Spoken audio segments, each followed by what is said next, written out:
네, 코로나19라는 정말 한 번도 경험해보지 못한 시대를 살고 있습니다. 그리고 이것이 언제까지 계속될지도 지금은 알 수가 없습니다. 코로나19 이후에 우리가 만나는 세계는 얼마나 달라질지, 그리고 그 세계를 만나기 위해서 우리가 어떤 준비를 해놔야 될지 추석 특집으로 오늘 첫 번째 시간 갖도록 하겠습니다. 코로나19로 가장 큰 타격받는 분야가 바로 경제가 아닐까 싶습니다. 이 거리두기 때문에 많은 소상공인들이 피해를 입고 있고, 또 회사원들도 지금 무급 휴직 등으로 고통받고 있습니다. 우리 경제 지금 어떤 상황이고 앞으로 코로나19 이후에는 어떤 방향으로 가야 할지 여기 해안을 얻고자 귀한 분 모셨습니다. 박승 전 한국은행 총재와 함께 말씀 나누도록 하겠습니다. 어서 오십시오. 네, 안녕하십니까. 예, 스튜디오까지 오셔서 참 고맙습니다. 예. 코로나19가 이렇게 길어질 줄은 모르셨죠? 저도 그랬어요. 예. 네. 어떻게 지내고 계세요? 잘 지내고 있어요. 예. 그런데로 뭐 밖에도 잘 못 나가고 그렇지만 건강도 괜찮습니다. 네, 그러시군요. 제가 그 박승 총재님 간단한 이력을 좀 청취자 여러분들께 소개를 하고 말씀을 시작하도록 하겠습니다. 중앙대 경제학과 교수 출신이십니다. 전두환 정부부터 그 박근혜 정부를 제외한 모든 정권에서 중용되신 원로 경제학자십니다. 노태우 정부 때 대통령 경제수석비서관, 건설부 장관 지내셨고, 김대중 노무현 정부 시절에는 한국은행 총재를 지내셨습니다. 그리고 문재인 대통령 대선 후보 시절에 싱크탱크의 경제정책자문위원장으로 지금 정부의 경제정책의 밑그림을 그리신 분인데요. 추가적으로 제가 좀 더 소개를 해야 될 부분이 있을까요, 총재님? 없습니다. 괜찮으세요? 예. 이 질문 또 드려봐야 될 것 같습니다. 총재님께서 노후에 쓰실 최소한의 생계비를 제외하고 전 재산이 10억 원을 모교에 기부를 하셨습니다. 모교인 김제 백석 초등학교에 기부를 하셨는데, 이게 지금 큰 화제를 지금 불러 모으고 있습니다. 이렇게 많은 분들이 관심 가질 거라고는 좀 생각하셨어요? 사실 그럴 만한 일이 아니었다고 저는 보고 있어요. 예. 제가 백석 초등학교에 기부금을 전달을 했는데, 네. 그 학교에서 그걸 교육청에 보고를 했다고 그래요. 네네. 그러니까 또 교육청에서는 전주에 있는 도교육청에 이제 그렇겠죠. 보고를 해서 예. 도교육청에서 이제 기자실에 이걸 이제 알린 것 같아요. 예. 이제 그런데 이건 뭐 별것도 아니고, 그런데도 이제 이 코로나 이 사태로 좀 침체한 분위기여서 그런지 우리 언론에서 이걸 조금 크게 이걸 받은 것 같아요. 그래서 저로서는 좀 어떻게 쑥스럽기도 하고 그렇습니다. 사실은 아무것도 아닌데. 굳이 알리고 싶지 않으셨나 봐요. 아니, 전 뭐 이게 그냥 보낸 거죠, 거기다가. 그런데 그 뒤에 신문도 적게 낸 게 아니고 여러 신문에서 받아서요. 좀 당혹스러웠습니다. 예, 그만큼 많은 분들께서 귀감이 되겠다라고 생각해서 아마 언론에서는 좀 쓴 것이 아닌가 싶은 생각이 드는데, 재산 기부하신 것이 이번이 처음이 아니세요. 돈 액수도 너무합니다. 이게 꾸준히 모은 총 25억 원에 이르는 재산을 지금 자녀분께서 5남매신데 물려주지 않고 다 기부하셨어요? 아시다시피 제가 경제학자 아닙니까? 예. 그런데 제가 아주 시골 농촌에서 어렵게 자라고 어렵게 공부를 했거든요. 예. 이제 그렇게 공부를 하고 이제 경제학자로서 이제 지내면서 이제 우리 경제를 이렇게 보면서 느끼는 바가 많았습니다. 그것은 이제 우리 이 자본주의 사회에서 많은 사람들이 남이야 어쨌든 수단 방법 가리지 않고 나만 잘 살면 된다. 네. 이런 자세로 말하자면 각축전을 그런 무한 경쟁을 하다 보니까 예. 우리 사회 스트레스만 쌓이고 사회 갈등은 커지고 예. 이제 부는 세습되고 그래서 빈부격차는 커지고 예. 그래서 이렇게 우리 사회가 꼭 돼야만 하는가? 이걸 좀 함께 잘 사는 길은 없는가? 그런 자본주의는 없는가? 네. 사실은 그런 고민을 많이 했어요. 제가 예. 미국에서 공부할 때도. 이제 그러면 함께 잘 사는 사회를 만들자면 예. 우리 자본주의 사회에서 가장 혜택을 많이 보는 사람들이 부유층 아닙니까? 그렇죠. 예. 그러니까 이 혜택을 많이 보는 부유층들이 그 소외된 사람들을 보듬고 배려하고 예. 그렇게 해야만 되겠다. 사실은 그 마이크로소프트의 빌 게이츠나 페이스북의 그 저커버그, 마크 저커버그나 이런 사람들이 엄청난 자기 재산을 이제 사회에 기부하지 않았습니까? 예. 근데 기부한 동기가 바로 그런 거거든요. 이제 그런 뜻으로 기부를 했는데 저는 이제 그런 돈은 없지만 조금이라도 내가 그런 방향에서 내가 처신을 해야 되겠다. 그래서 지금 한 3, 40년 전부터 네. 제가 오남매와 함께 이렇게 모여서 이야기할 때 일찍부터 그걸 합의를 했습니다. 이전부터. 예, 벌써 3, 40년 전에 너희들에게 교육은 교육비는 충분히 내가 어떻게 대주마.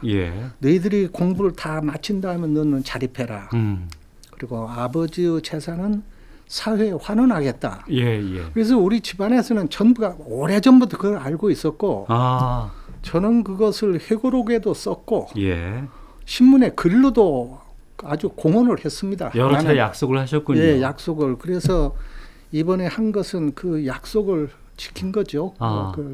저는 혹시 자녀분들께서 서운하진 아닙니다. 않으셨을까라고 생각했었는데 그 질문도 할 이유가 없겠군요. 예, 우리 자식들은 다 동의하고 있습니다. 알겠습니다. 그리고 기부를 대부분 이제 학교에 하셨어요. 네. 특별한 이유가 있습니까? 물론 제가 이제 교육에 특별한 관심이 있는 건 사실이죠. 대학교였으니까. 그런데 서울대학도 저의 모교입니다. 그렇지만 거기는 내가 돕지 않아도 도울 사람이 많아요. 그래서 거기는 조금만 내가 보냈습니다. 그리고 그보다는 일이 공고가 더 힘이 들고 그래서 거기는 그보다 조금 더 보냈고 제일 많은 이제 그나마 돈을 이제 백석 초등학교에 제가 보냈는데 도서관 짓고 이번에 장학기금 만들고 하는데 거긴 나름대로 이유가 있습니다. 제가 자라면서 그 학교를 다닐 때 어려서부터 농사일, 밭일, 논일, 땔감 마련하는 일 전부 하면서 초등학교 다녔어요. 그리고 제가 그 학교를 다닐 때는 수백 명이었습니다. 학생들이. 많았죠. 그런데 이제 한 20년 전인가 이제 고향에 이렇게 가서 보니까 고향 마을에는 어린이 울음소리 끊긴 가 오래됐고 학생이 한 명도 없어요. 그리고 저희 모교 초등학교는 학생이 없어가지고 폐교육에 있다는 겁니다. 그래서 어떻게 우리 마을과 이 학교의 어린이들이 뛰어노는 그 모습을 볼 수 없을까? 그래서 이제 그때부터 돕기 시작한 거예요. 이제 오래전부터 이제 이런저런 해서 이제 처음엔 매년 1,000만 원 정도 보내다가 그 다음엔 도서관 짓고 어떻고 해서 이번에 이제 해서 이렇게 해서 근데 다행히 지금 와서는요. 그 학교가 모범 학교가 됐습니다. 그래서 도시에서 학생들이 몰려와서 정원 초과가 되고 아주 활력을 되찾고 있는 모습을 보고 아주 큰 보람을 느낍니다. 아. 내가 참 잘했구나. 예, 예. 그런 생각을 합니다. 그 말씀은 지금 우리나라에 참 많은 학교들, 특히 이제 지역에 있는 학교들이 위기를 맞고 예, 있는데 예, 예. 거기도 관심을 갖고 투자를 하고 계속해서 여러 가지 지원들이 되면 그 학교, 그 지역도 살아날 수 있다는 증거가 될 수 있겠군요. 물론이죠. 예, 예. 지금 그 학교는요, 교육 시설이나 내용이나 서울의 어떤 초등학교보다도 훌륭합니다. 네. 가령 정원에는 천연잔디가 깔리고 어. 도서실에서는 일일이 그 선생님들이 개인 지도를 하고 예, 예. 그리고 거기는 이제 그 인성 교육을 또 도덕 교육을 많이 해서 예. 그 어린이들이 빵 만드는 일, 어. 또 목공하는 일 이런 것까지 합니다. 직업 예. 교육까지 함께 어려서부터 해서 예. 소문이 났죠. 그 아. 학교가 그 잘한다. 그래서 이제 도시에서 학생들이 이제 그 몰려오는 거죠. 아, 알겠습니다. 저희가 추석 특집으로 내일은 유은혜 교육부총리를 네. 모시고 이제 코로나 이후에 교육 상황에 대해서 인터뷰를 할 건데 예. 이 내용도 좀 알려드려야 되겠네요. 알겠습니다. 최근에 인터뷰하신 내용을 저희가 봤어요. 네. 근데 이런 말씀을 하셨습니다. 부유층은 재산을 절반만 상속을 하자. 그리고 자기가 번 재산은 자기 대에서 끝내는 네. 자산 당대 제도를 도입하자 이런 주장을 하셨어요. 네. 사실은 재산 당대 제도 정신의 자본주의. 네. 그게 제가 꿈꾸는 자본주의 경제입니다. 네. 그게 무슨 뜻이냐면 이 자본주의란 각자가 열심히 노력을 해서 그 결과에 책임지는 거거든요. 예, 예. 열심히 일한 사람은 부자로 살고 태만하고 능률도 없고 하는 사람은 가난하게 살고 그리고 그것을 받아들이는 네. 그게 자본주의 기본 질서입니다. 그래서 이 자본주의 질서가 좋다고 저도 보는데 이제 다만 문제가 어디 있냐면 이 상속이라는 걸 무한히 허용하다 보니까 예. 아버지가 부자면은 자식이 맨날 놀고 못된 일만 해도 잘 산단 말이에요. 예, 예.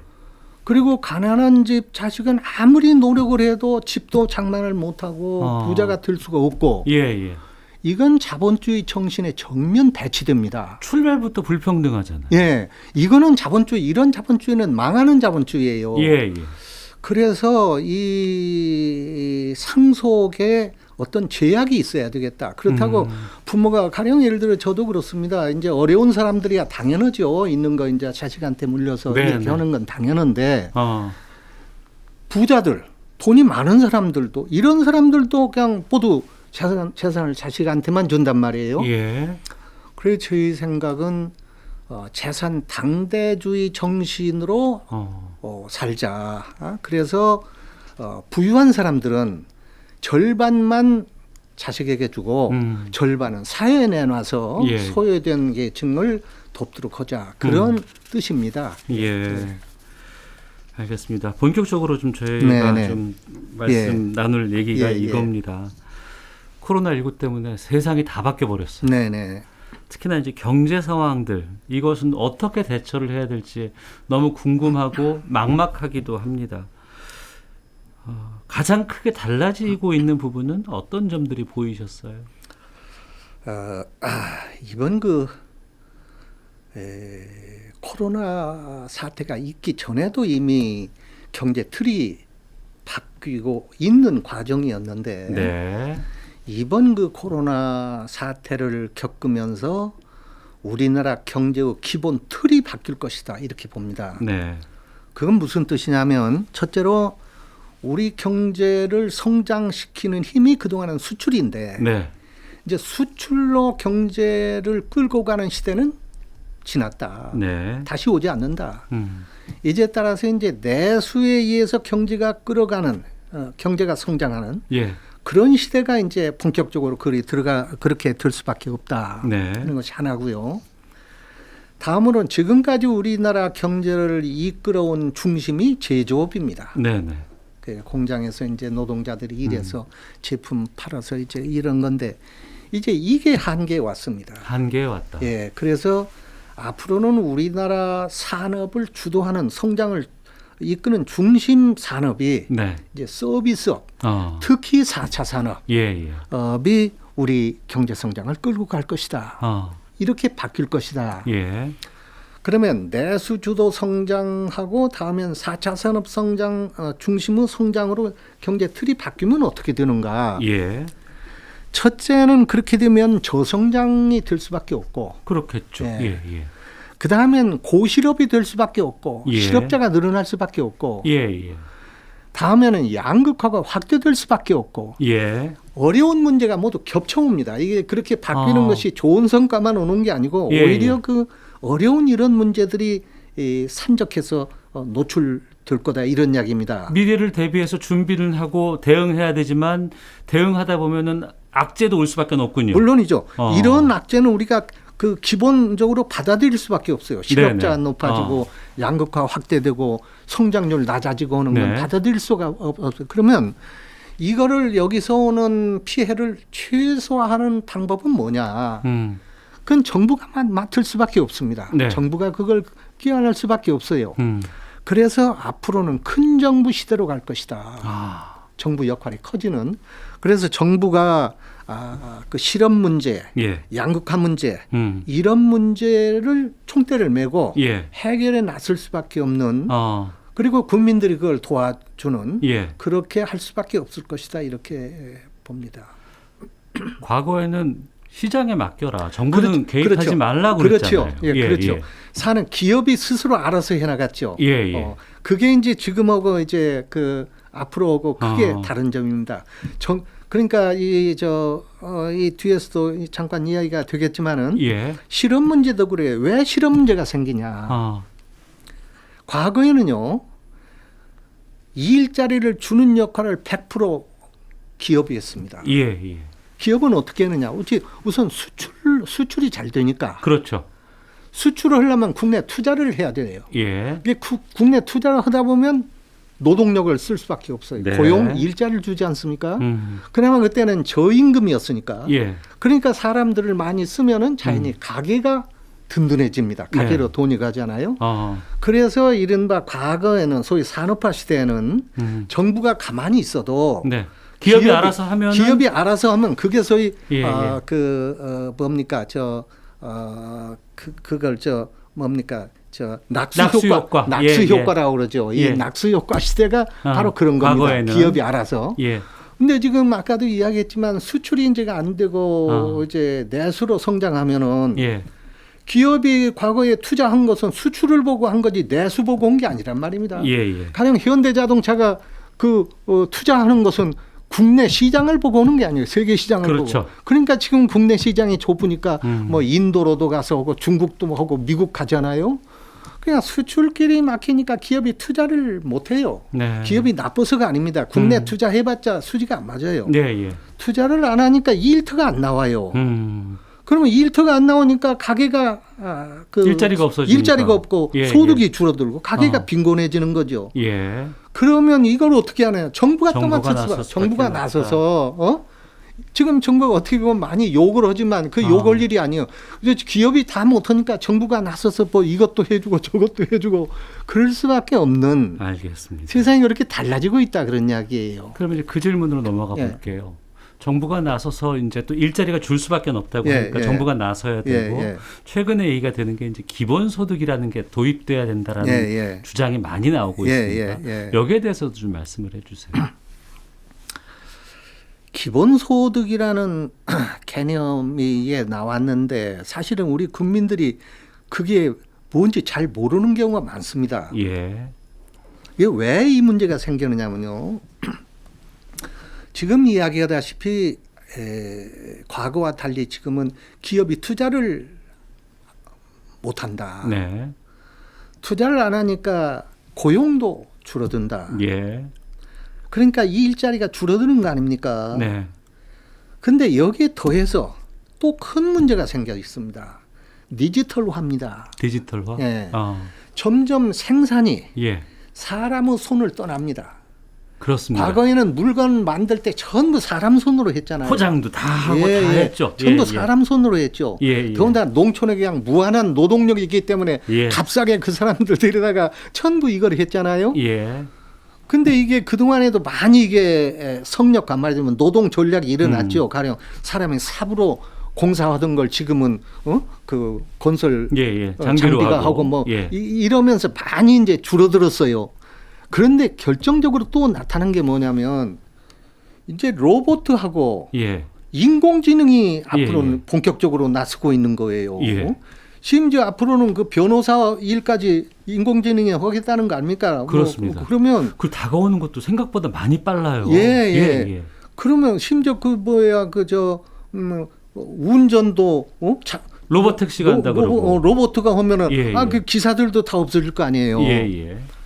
앞으로 이와 같이 이런 세상이 바짝 지금 다가오는데 이렇게 되면은 이 세상이 어떻게 되느냐.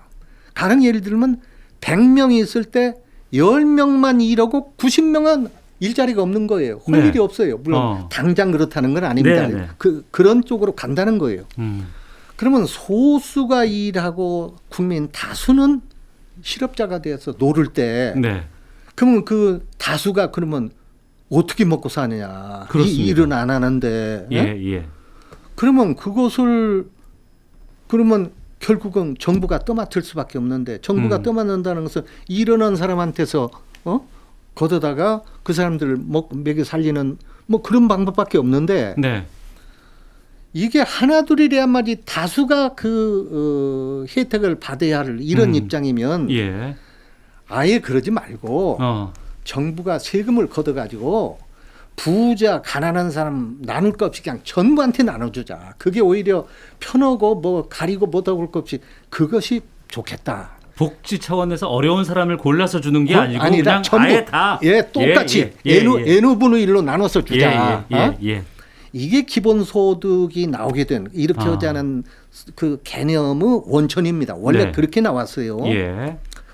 근데 이제 물론 우리 입장은 이제 그 선진국에서 나온 이야기가 우리는 아직 멀었죠. 그건 이제 그렇지만 선진국에서 이 문제가 나와서 이걸 시험을 해본 겁니다. 네네. 그래서 가령 예를 들어서 스웨덴이라든가 덴마크 이런 데는 시범 실시를 해봤어요. 네. 해보니까 안 되는 거예요. 이게. 안 된다. 네. 그리고 스위스 같은 데서는 국민투표에 붙였어요. 그랬습니다. 이거 예. 할 거나 말 거나. 예. 국민 다수가 부결됐습니다. 안 한다고 그래서 부결됐잖아요. 예. 그냥 선진국에서도 지금 이게 안 되는 겁니다. 그러니까 그 어떤 경우에 특수한 경우에 그런 개념을 원용할 수는 있지만 최근에 1차 재난지원금을 그런 그것도 식으로 일종의 했죠. 그런 예, 거죠. 예. 그러나 보편적인 정책으로서는 아직은 선진국에도 안 맞다. 더군다나 한국의 경우에는 지금 전혀 그런 문제를 꺼낼 입장이 아닙니다. 앞으로 그래요? 훨씬 나중에 어떤 중장기적인 과제로서는. 알겠습니다. 자, 코로나 이후의 세상을 모색해보는 추석 특집 첫 번째 시간으로 박승 전 한국은행 총재님 모시고 코로나19 이후의 경제에 대한 이야기 말씀 나누고 있는데요. 지금 여러분께서는 KBS 제1라디오 오태훈의 시사본부를 함께 듣고 계십니다. 예.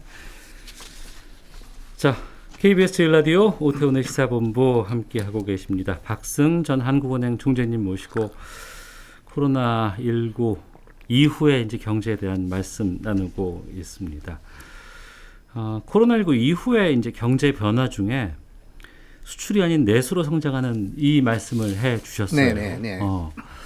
근데 우리 일정 정도의 규모, 네. 인구, 또 땅덩이 네. 이런 걸 봤을 때 내수로 우리가 성장할 수 있을까요? 바로 그게 문제입니다. 그것이 우선 과거 우리가 산업화 시대를 생각해 봅시다. 네.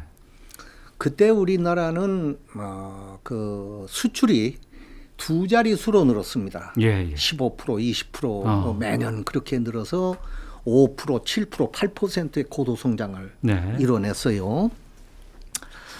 그래서 이 수출이 우리 경제를 끌어왔는데 이게 우리에게 큰 두 가지 변화가 생겼습니다. 하나는 국내적으로 이제 임금이 많이 오르고 땅값 많이 오르고 요즘 말썽이 되는 집값 폭등하고 또 교육비 많이 들고 하다 보니까 소위 고비용 사회가 됐습니다. 원가가 많이 드는. 그러니까 우리가 만드는 제품이 과거는 이제 쌌지만 지금 비싸서 국제 경쟁력을 상실했습니다. 그런 문제가 하나 있고 또 하나는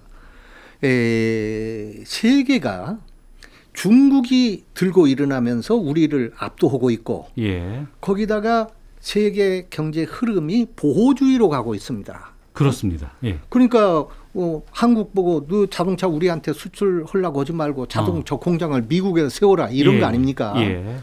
이렇게 되니까 결국은 경쟁력이 없어지고 국제 환경은 바뀌고 오니까 수출이 증가해야 할 건데 매년 감소하고 있습니다. 그리고 이 감소하는 것이 앞으로 그러면 좀 증가할 때가 오느냐? 예. 추세적인 증가는 이제 끝났다고 봐야 합니다. 이제는 안 될 것 같습니다. 예. 그러니까 이게 지금 수출로 성장하는 시대가 끝나고 내수로 성장하는 시대로 갈 수밖에 없다는 것은 우리가 원하고 안 하고 오는 문제하고 관련이 없습니다. 그리 안 갈 수가 없습니다. 현재. 네, 네. 그래서 이제 우리가 내수 성장으로 이제 가게 되는데 내수로 성장하게 되면은 어떤 나라든지 고도 성장은 안 됩니다. 네. 지금 예를 들면은 이 수출 아직도 수출로 성장하는 나라가 있는데 그 나라는 모두 개발도상국입니다. 지금 뭐 좀 개발도상국이고 네네. 중국도 지금 그 수출로 성장하다 지금 이제 내수 쪽으로 돌리지 않습니까? 그리고 선진국은 수출 주도 성장국이 한 나라도 없습니다. 모두가 다 내수 성장입니다. 예, 예. 그래서 선진국의 경제 성장률이 기껏해야 1% 2% 가는 이유가 거기 있습니다. 그렇군요. 내수로 성장하다 보니까 예, 예. 기껏해야 그렇게밖에 성장이 안 되는 거예요. 그럼 우리도 그 저성장을 맞을 수밖에 없겠군요. 물론입니다. 그러니까 한국은 더군다나 내수 규모가 적지 않습니까? 그렇습니다. 그러니까 이제는 우리도 선진국처럼 1% 2% 성장이 뉴노멀 그게 정상이다. 그걸 정상으로 받아들일 수밖에 없는 그런 상황이 지금 되었다. 네, 네. 그러면 앞으로 우리가 이걸 어떻게 해나가야 할 거냐. 여기서는 일본, 독일, 미국이 1% 내외 성장을 하지만 예. 빈부격차는 우리보다 적고 일자리는 우리보다 많습니다. 예. 이게 제가 말하는 양질의 저성장입니다. 양질의 저성장. 예, 저성장으로 갈 수밖에 없지만 네.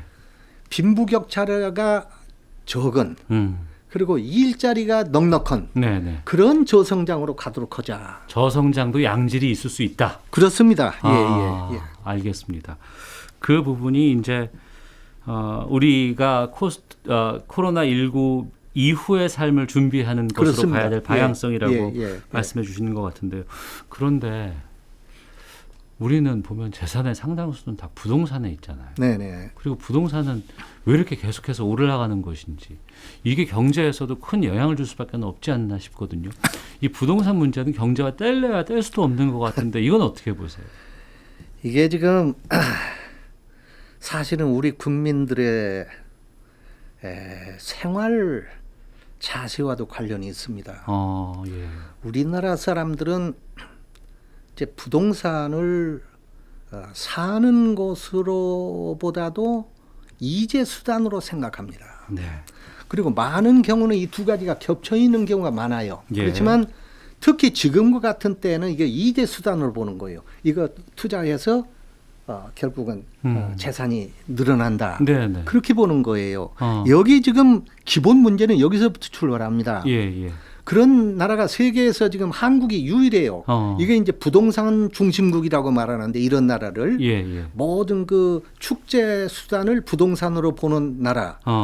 과거에는 일본과 한국 두 나라였습니다. 예. 근데 일본이 1990년대 그렇죠. 부동산 붕괴가 거품이 됐죠. 예. 붕괴하면서 일본은 떨어져 나갔어요. 예. 이제 한국이 하나 남은 부동산 중심국입니다. 예. 그래서 이게 우리나라가 부동산 중심국인 것을 증명하는 숫자가 있는데 지난 50년 동안에 물가가 우리나라가 30배가 올랐는데 네. 집값이 3,000배가 올랐습니다. 3,000배요. 3,000배. 그러니까 이게요. 그러니까 그동안에 부동산을 가진 사람은 다 부자가 됐고 네. 없는 사람은 가난뱅이가 됐고 말하자면 어떻게 보면 그런 의미를 내포하고 있는 것입니다. 그러면 흔히 그럴 거예요. 그럼 왜 한국은 집에서 돈을 벌 수 있도록 했느냐? 예, 예. 그러니까 국민들이 그렇게 집을 사서 축제하려고 하는 거 아니냐? 그럼 왜 그러면 집을 사면은 계속 올랐냐? 그 이익이 나오느냐? 그 이유는 가령 물건을 팔을 때요. 예. 이익 남는 것은 그 원가하고 예, 예. 판매가하고 차이가 아닙니까? 예, 예. 부동산도 하면 산 값하고 파는 값하고 차이 아니에요? 근데 문제는 부동산을 우리나라 가령 집을 가지고 있어도 예. 보유 비용이 싼 거예요. 보유 비용이 쌌다. 그 원가가 별로 안 드는 거예요. 네, 네, 네. 원가가 안 들고 집값이 오르니까 그냥 이익이 많이 나는 거죠. 그러면 그 원가가 뭐냐? 이게 세금입니다. 네. 이제 부동산 보유 과세인데 그래서 선진국에는 물론 다 그런 거는 아니고 일부 아닌 나라도 있지만 대부분의 경우에는요. 그 나라의 그 재산세하고 모든 국민에 대한 교육비를 부동산에 부과합니다.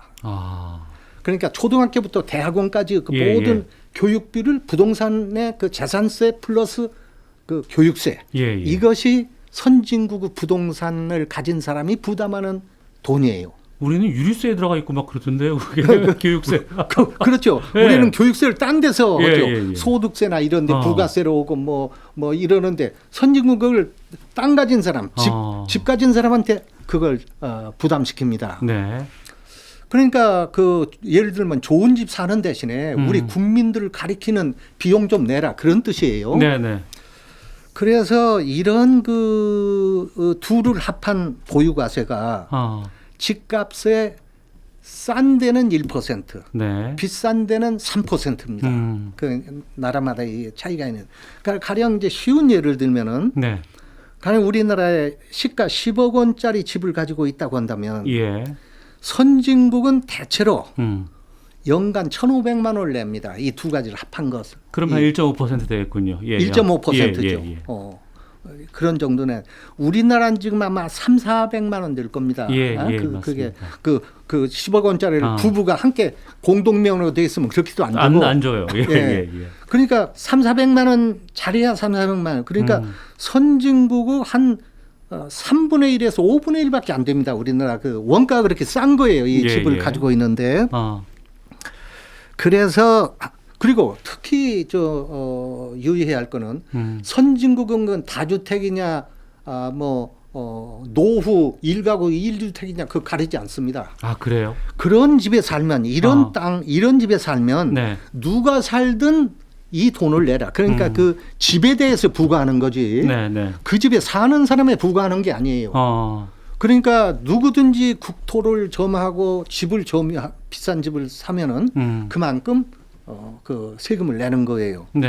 이제 이래서 우리나라에서 지금 이것이 치부 수단이 된 거고 거기다가 특히 요즘에 그 부동산이 특히 지금 집값이 많이 오르고 오는 거는 우리나라 금리와 유동성하고도 관련이 있습니다. 시중에 남는 돈이 떠도는 돈이 엄청 많다는 얘기가 금리가 나왔어요. 제로 수준 아닙니까? 한국은행 금리가. 그리고 엄청난 돈이 풀렸단 말입니다. 그러니까 이 돈을 가지고 투자를 해야 되겠는데 예금이나 해봐야 안 될 것 같고. 그렇죠. 주식을 하려면 주식은 잘 알지 못하겠고. 그러니까 이제 집이나 땅을 사는 거예요. 그래서 이렇게 되는데 저는 이게 조금 걱정이 되는 게요. 이게 이제 부동산에 대해서 모두들 이렇게 또 집에 대해서 사람들이 투자를 하고 이제 해서 집값이 오르고 이제 땅값 오르고 하면은 일본의 경험을 생각해야 합니다. 일본이 그래가지고 말하자면 금리가 쌀 때 그 집값이 폭등해 집값은 3배 올랐었습니다. 일본에는 이렇게 올랐는데 나중에 워낙 오르니까 나중에는 정부가 금리를 다시 올리고 돈을 회수하니까 이게 또 3분의 1로 폭락한 거예요. 우리나라도 그런 현상이 앞으로 올 가능성이 있다. 그러니까 우리도 제가 볼 때는 이 코로나 문제가 극복이 되고 경기가 정상화되면 저 개인 생각으로는 현재 제로 수준의 금리를 네. 2%에서 3%까지는 올려야 한다고 난 보고 있습니다. 아. 앞으로 3년 이내에. 예, 예. 만일 이렇게 그러면 그것만 올리는 게 아니라 돈을 회수하는 거고 같이 하는 거예요. 그러면 금리 올리고 돈을 회수할 때 네. 집값이 펑 하고 거품이 터질 때 네. 일본이 겪었던 그런 고통을 우리가 겪으면 어떻게 하는가 그런 걱정을 합니다. 알겠습니다. 저희가 시간은 거의 다 됐는데 여쭤보고 싶은 내용이 너무나 많아서 지금 걱정인데요. 말씀을 해주신 걸 정리해 보면은 우리나라는 이제 양질의 저성장으로 갈 수밖에 없을 것 같습니다. 예. 그러면서도 양질의 저성장을 양질 예. 여기에 하고자 한다 그러면 어떻게 하든지 일자리라든가 이런 것들은 좀 늘려야 되고 네. 고용을 창출해야 되고 특히나 소득 불평등을 없애야 네. 되겠다라는 말씀해 네. 주셨어요. 이게 코로나19에 우리가 가야 할 미래라고 네. 생각을 합니다. 하지만 또 함께 잘 사는 사회로 가기 위해서는 우리가 마음가짐도 좀 바꿔야 될 것 네. 같습니다. 어떤 말씀을 좀 우리 국민께 해주시겠습니까? 라는 질문을 드려봐야 될 것 같습니다. 지금 현재 코로나 사태에 당면한 우리나라 상황은 하나의 비상시국이라고 봅니다. 네. 폭풍을 만난 배에 탄 사람들이 나 혼자만 살아남겠다고 한다면 함께 희생될 위험이 큽니다. 예. 이런 때일수록 좀 고통이 적은 사람은 더 많은 어려움을 겪는 사람을 생각하고 서로 돌보고 함께 이것을 합해서 이 어려움을 극복하자. 그리고 정부는 이 국민의 생존을 어떻게든 지켜야 할 테니까 예. 모든 수단 방법, 가령 돈을 무제한 풀든 어떻든 그런 방법까지 포함해서 네. 국민의 이 생존 위기를 남기도록 하고 이렇게 제가 볼 때는 한 1년 네. 위기를 함께 슬기롭게 건너도록 이렇게 했으면 좋겠다 그렇게 생각합니다. 현 정부가 여러 가지 정책들 그동안 내놓기도 했었고요. 예. 또 그것 때문에 논란이 많기도 네네. 했었습니다. 예. 좀 정부의 역할은 잘하고 있다고 보세요? 아니면 잘못되는 건 어떤 것들을 좀 지적하고 싶으세요? 글쎄 나는 지금 뭡니까 가령 재난 지원금 하고 또 추경도 1차, 3차, 4차까지 지금 하고 있잖아요. 예. 여기에 수반해서 여러 가지 걱정도 있습니다. 예. 가령 재정의 건전성 문제도 있고 기재부에서 그런 얘기 많이 하고 있습니다. 뭐 그 여러 가지 또 이러다가 돈이 이렇게 풀릴 때 가령 부동산 문제도 불거지고 있고 주식 문제도 앞으로 어떤 문제가 있을지 모르겠고 하지만은 일단 지금의 이러한 저는 사실은 한 몇 달 전에 이 고비를 넘기려면 정부가 무제한으로 돈을 풀어라 그랬습니다. 지금보다 더 많이. 그 길밖에 없다. 지금 다른 대안이 없다. 단기간에.